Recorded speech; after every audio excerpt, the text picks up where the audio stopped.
नमस्कार, vision IAS के news today के इस अंक में आप सभी का स्वागत है। इस अंक में हम आपके लिए लेकर आए हैं यूपीएससी परीक्षा की दृष्टि से महत्वपूर्ण कुछ अहम खबरें। इस अंक के साथ मैं हूँ दिव्या तोमर। आइए सबसे पहले बात करते हैं इस अंक की खास खबरों के बारे में। सुप्रीम कोर्ट ने स्पष्ट किया कि मणिपुर के राज्यपाल चुनाव आयोग की राय पर कार्रवाई में देरी नहीं कर सकते। विश्व आर्थिक मंच ने mission 2070 a green new deal for a net zero India शीर्षक से एक दस्तावेज जारी किया। भारत को यूरेशिया के लिए एक नए एकीकृत दृष्टिकोण की जरूरत। अफ्रीका और भारत ने समृद्ध देशों से जलवायु वित्त के रूप में हर वर्ष 1.3 ट्रिलियन डॉलर की मांग की है। भारत और इजराइल ने नवाचार को गति प्रदान करने तथा दोहरे उपयोग वाली प्रौद्योगिकी के लिए समझौते पर हस्ताक्षर किए और बंद विदेशी खातों का पता लगाने के लिए कर वसूलकर्ता काला धन अधिनियम का उपयोग कर सकता है। और अब खबरें विस्तार से। इस अंक में सबसे पहले बात करते हैं निर्वाचन की। उच्चतम न्यायालय ने ये स्पष्ट किया है कि मणिपुर के राज्यपाल चुनाव आयोग की राय पर कार्रवाई में देरी नहीं कर सकते हैं। हाल ही में एक याचिका पर उच्चतम न्यायालय द्वारा सुनवाई की जा रही है। ये याचिका कानून के खिलाफ जाकर कथित रूप से लाभ का पद धारण करने वाले मणिपुर के 12 विधायकों की निर्भरता पर राज्य के राज्यपाल द्वारा निर्णय लेने में देरी करने से संबंधित है। आपको बता दें कि चुनाव आयोग ने जनवरी 2021 को ही राज्यपाल को अपनी अनुशंसाएं भेज दी थी। लाभ के पद की बात करें तो ये संविधान या लोक प्रतिनिधित्व अधिनियम 1951 में परिभाषित नहीं किया गया है, लेकिन कई न्यायालयों ने इसकी व्याख्या कुछ कर्तव्यों के साथ एक विशिष्ट पद के रूप में की है, जो लगभग सार्वजनिक प्रकृति के हैं। इसका सार ये है कि विधायकों को वर्तमान सरकार के प्रति किसी भी उत्तरदायित्व के बिना स्वतंत्र रूप से अपने कर्तव्यों का पालन करने की अनुमति दी जा सकती है। इसके अलावा सुप्रीम कोर्ट ऐसे पद को लाभ के पद के रूप में मानता है जिसमें सरकार नियुक्ति प्राधिकारी है, सरकार के पास नियुक्ति को निरस्त करने की शक्ति है या फिर सरकार ने पारिश्रमिक निर्धारित किया है। इसके अलावा संसद निर्हरता निवारण अधिनियम 1959 में ऐसे कई पद सूचीबद्ध हैं जिन्हें निर्हरता से छूट प्रदान की गई है। संविधान के अनुच्छेद 102(1) और अनुच्छेद 191(1) में एक सांसद या विधायक को केंद्र या राज्य सरकार के तहत कोई भी लाभ का पद धारण करने के लिए प्रतिबंधित करने का प्रावधान किया गया है। इसके अलावा रिप्रेजेंटेटिव ऑफ पीपल एक्ट 1951 के अंतर्गत लाभ का पद धारण करना निर्हरता का आधार है।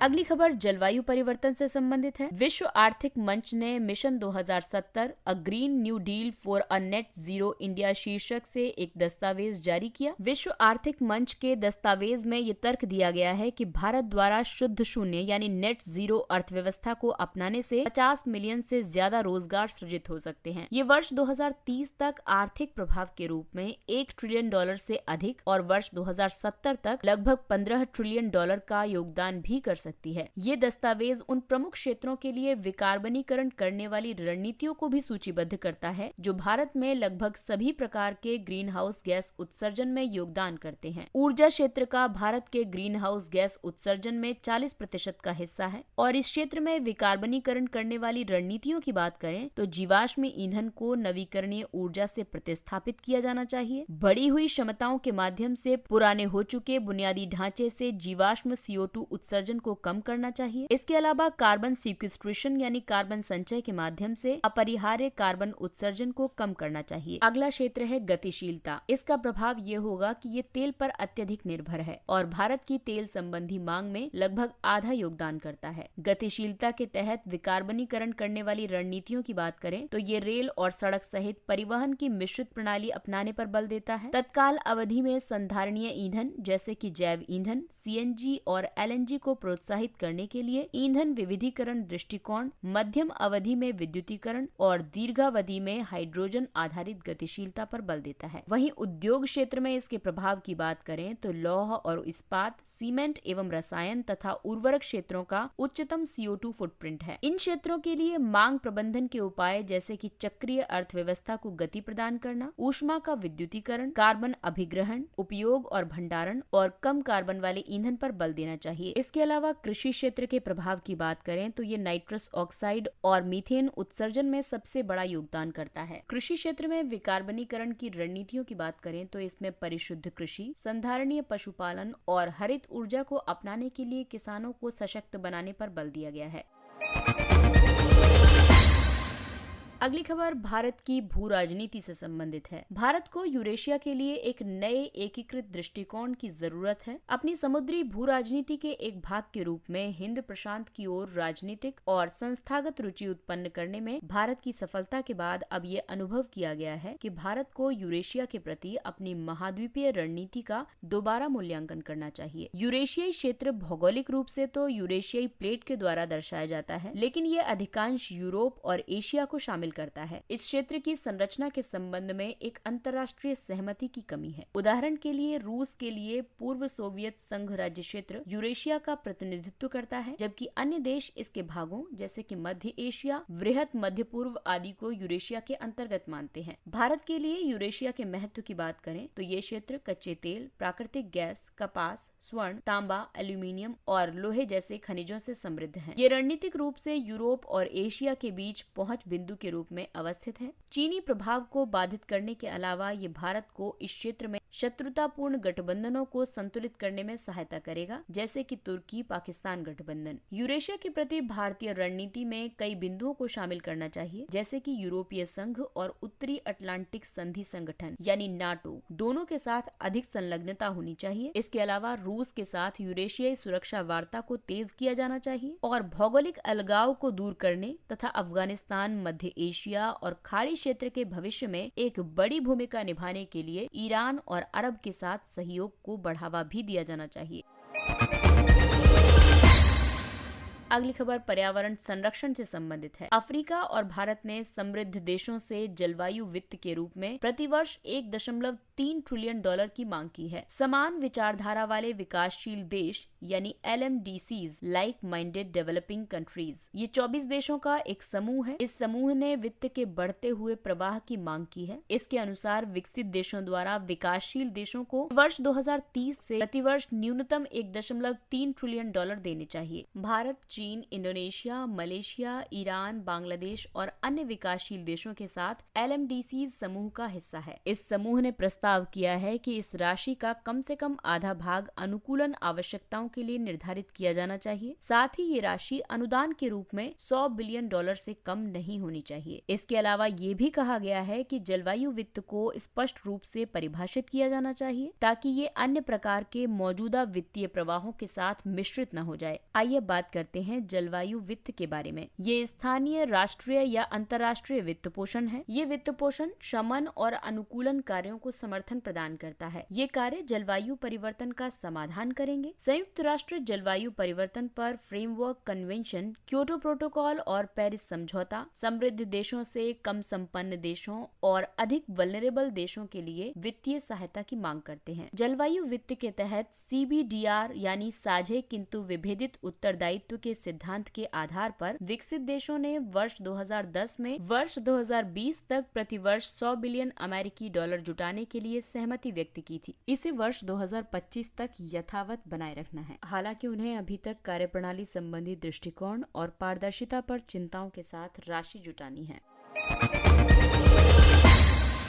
भारत और इजराइल ने नवाचार को गति प्रदान करने तथा दोहरे उपयोग वाली प्रौद्योगिकी के लिए समझौते पर हस्ताक्षर किए। दोनों देशों ने दोहरे उपयोग वाली प्रौद्योगिकियों के विकास के लिए एक द्विपक्षीय नवाचार समझौता किया है। इस समझौते का उद्देश्य दोनों देशों के स्टार्टअप्स और सूक्ष्म, लघु एवं मध्यम उद्यमों में नवाचार को बढ़ावा देना और अनुसंधान एवं विकास को तीव्र करना है। इसमें drone, robotics, artificial intelligence, quantum प्रौद्योगिकी, biosensing, brain machine interface, energy storage आदि क्षेत्रों में अगली पीढ़ी की प्रौद्योगिकियों और उत्पादों का संयुक्त विकास करना शामिल है। दोहरे उपयोग वाली प्रौद्योगिकियां सैन्य और वाणिज्यिक अंतिम उपयोगों के साथ नागरिक या रक्षा उद्योगों से उत्पन्न उन्नत प्रौद्योगिकियां हैं। इसमें सामग्री, सॉफ्टवेयर तथा प्रौद्योगिकी शामिल है, जैसे कि लेजर और सेंसर, नेविगेशन और एवियोनिक्स, प्रणोदन प्रणाली आदि। कई तंत्रों के माध्यम से अंतर्राष्ट्रीय शांति और सुरक्षा को बनाए रखने तथा सामूहिक विनाश के हथियारों के प्रसार को रोकने के लिए दोहरे उपयोग की मदों के निर्यात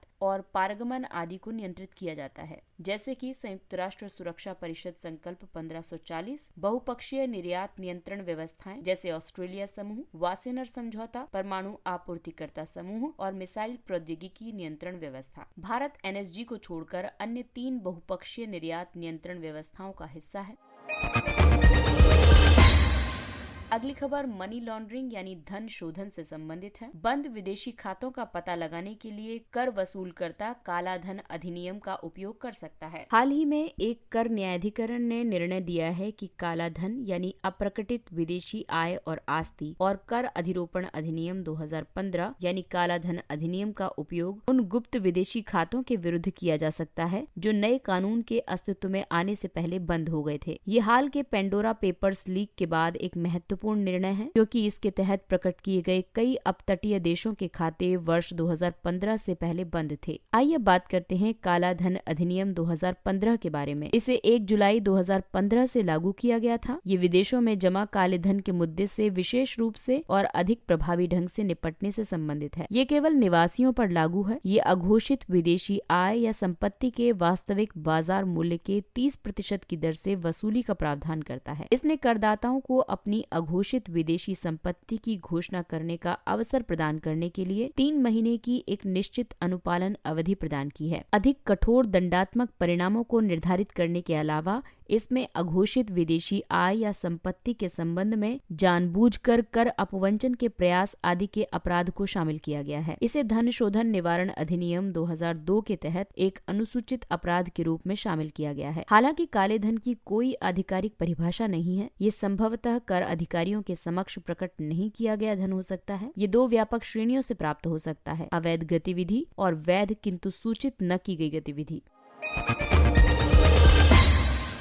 आइए बात करते हैं कुछ अन्य महत्वपूर्ण सुर्खियों के बारे में। Global drug policy index GDPI ये दवा नीतियों और उनके कार्यान्वयन का एक डेटा संचालित वैश्विक विश्लेषण है। ये दवा नीति के क्षेत्र में एक आवश्यक जवाबदेही और मूल्यांकन तंत्र प्रदान करता है। GDPI हार्म रिडक्शन कंसोर्टियम की एक परियोजना है। ये दवा नीति के 5 व्यापक आयामों, जिसमें कि आपराधिक न्याय, अत्यधिक प्रतिक्रिया, स्वास्थ्य और नुकसान में कमी, अंतर्राष्ट्रीय स्तर पर नियंत्रित दवाओं तक पहुंच और विकास में परिचालनरत 75 संकेतकों से बना है। नॉर्वे और न्यूजीलैंड मानवोचित एवं स्वास्थ्य संचालित दवा नीतियों में सबसे आगे हैं। ब्राजील, युगांडा और इंडोनेशिया अंतिम 3 स्थान पर हैं और 30 देशों में भारत का 18वां स्थान है।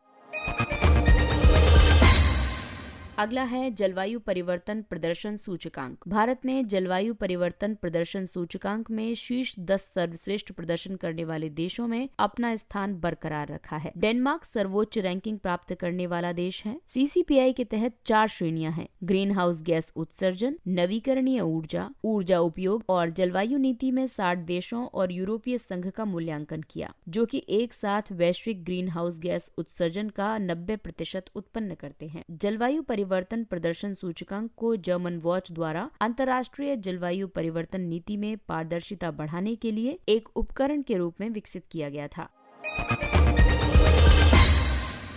अगला है वैश्विक लचीलापन सूचकांक पहल। इसे कोप 26 में 10 संगठनों के वैश्विक गठबंधन द्वारा लॉन्च किया गया है। GRII जलवायु जोखिमों के प्रति लचीलेपन का आकलन करने के लिए एक सार्वभौमिक प्रतिमान बनाने में मदद करेगा। इस प्रतिमान का उपयोग विभिन्न क्षेत्रों और भौगोलिक क्षेत्रों में समग्र जोखिम प्रबंधन में किया जा सकेगा। GRII देशों के राष्ट्रीय अनुकूलन निवेशों पर ध्यान केंद्रित करने में, इसके अलावा जलवायु संकट में योगदान करने वाले डेटा आपातकाल का समाधान करने में मददगार होगा। हार्बिंजर 2021 परिवर्तन के लिए नवाचार। ये भारतीय रिजर्व बैंक का प्रथम वैश्विक हैकाथॉन है। इसका मूल विषय स्मार्टर डिजिटल पेमेंट्स है। हैकाथॉन में प्रतिभागियों को ऐसे समाधान विकसित करने के लिए आमंत्रित किया गया है जिनमें कई क्षमताएं हों। डिजिटल भुगतान को वंचित लोगों के लिए सुलभ बनाना, इसके अलावा भुगतान में आसानी और उपयोगकर्ता अनुभव को बढ़ावा देना, डिजिटल भुगतान की सुरक्षा को मजबूत करना और ग्राहक सुरक्षा को बढ़ावा देना। Leadership group for industry transition शिखर सम्मेलन 2021 यानी लीड IT, इसे ग्लासगो में कोप 26 के अवसर पर आयोजित किया गया था। लीड IT उन देशों और कंपनियों को एकजुट करता है जो पेरिस समझौते के लक्ष्यों को हासिल करने के लिए कार्रवाई के लिए प्रतिबद्ध हैं। इसे स्वीडन और भारत ने न्यूयॉर्क में वर्ष 2019 के संयुक्त राष्ट्र जलवायु कार्रवाई शिखर सम्मेलन में लॉन्च किया था। ये नवाचार के अवसरों और नई तकनीकों के संबंध में सार्वजनिक निजी सहयोग यानी PPP के लिए एक कार्यक्षेत्र प्रदान करता है। लीड IT के सदस्य इस धारणा से सदस्यता ग्रहण करते हैं कि ऊर्जा गहन उद्योगों को कम कार्बन उत्सर्जन के उपायों की ओर अग्रसर होना चाहिए। इनका उद्देश्य वर्ष 2050 तक शुद्ध शून्य कार्बन उत्सर्जन प्राप्त करना है। वेला ये प्रोजेक्ट 75 की चौथी पनडुब्बी है। इसे हाल ही में भारतीय नौसेना को सौंपा गया है। इस प्रोजेक्ट की 3 अन्य पनडुब्बियां हैं, कलवरी, खंडेरी और करंज। प्रोजेक्ट 75 में स्कॉर्पिन डिजाइन की 6 पनडुब्बियों का निर्माण शामिल है। स्कॉर्पिन पनडुब्बियां कई प्रकार के मिशनों को अंजाम दे सकती हैं। इनमें सतह रोधी युद्ध, पनडुब्बी रोधी युद्ध, खुफिया जानकारी एकत्रित करना, माइंस बिछाना, क्षेत्र की निगरानी करना आदि शामिल है। इन पनडुब्बियों का निर्माण Mazagon Dock Ship Builders Limited MDL Mumbai में किया जा रहा है। इस्सी सानेक ये डायनासोर की एक नई प्रजाति है। इसे हाल ही में पहचाना गया है। ये डायनासोर लगभग 214 मिलियन वर्ष पूर्व ग्रीनलैंड में पाए जाते थे। ये एक मध्यम आकार के लंबी गर्दन वाले शाकाहारी डायनासोर के समूह से संबंधित थे। ये भूमि पर अब तक के सबसे विशाल प्राणी सौरोपॉड डायनासोर के पूर्वज थे। आइए अब बात करते हैं सुर्खियों में रहे व्यक्तित्व के बारे में। हरेकला हजब्बा ये कर्नाटक के मैंगलोर के एक फल विक्रेता हैं, जिन्हें हाल ही में पद्मश्री पुरस्कार से सम्मानित किया गया है। अक्षर संत के रूप में लोकप्रिय हजब्बा ने अपनी कमाई से बचत करके अपने गांव हरेकला न्यू पाडपू में वंचित बच्चों के लिए एक स्कूल का निर्माण कराया था। तुलसी गौड़ा पर्यावरणविद तुलसी गौड़ा को हाल ही में पद्मश्री पुरस्कार से सम्मानित किया गया है। ये कर्नाटक में हलक्की जनजाति से संबंधित हैं। पौधों और जड़ी बूटियों की कई प्रजातियों के अपने विशाल ज्ञान की वजह से इन्हें वन विश्वकोश यानी इंसाइक्लोपीडिया ऑफ फॉरेस्ट के नाम से भी जाना जाता है। तुलसी गौड़ा ने अपने जीवन काल में 30,000 से अधिक पौधे लगाए हैं। इसके साथ ही ये अंक समाप्त होता है। अगले अंक में फिर मुलाकात होगी कुछ अन्य महत्वपूर्ण खबरों के साथ। तब तक अपना ख्याल रखिए, सुरक्षित दूरी बनाए रखिए, मास्क पहनिए, हाथ और मुंह साफ रखिए और टीकाकरण अवश्य पूर्ण कराइए। और अब हमें यानी विजन IAS की पूरी टीम को दीजिए इजाजत। नमस्कार।